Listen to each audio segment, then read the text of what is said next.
እኔ ኩላሊቴ ፌል ቢያደርግ እናንተ ትደርሱልኛላችሁ ፌመስ ስለሆንኩኝ። እናንተ ኩላሊታችሁ ፌል ቢያደርግ ማን ይደርስላችኋል ብሏል።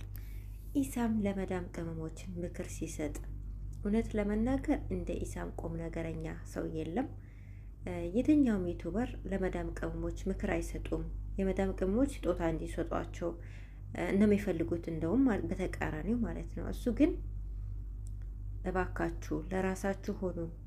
እኛ ፌመስ ስለሆንን የሆነ ችግር ቢገጥመን እናንተ እንጠይቃለን። ለእናንተ ግን ማን ይደርስላችኋል?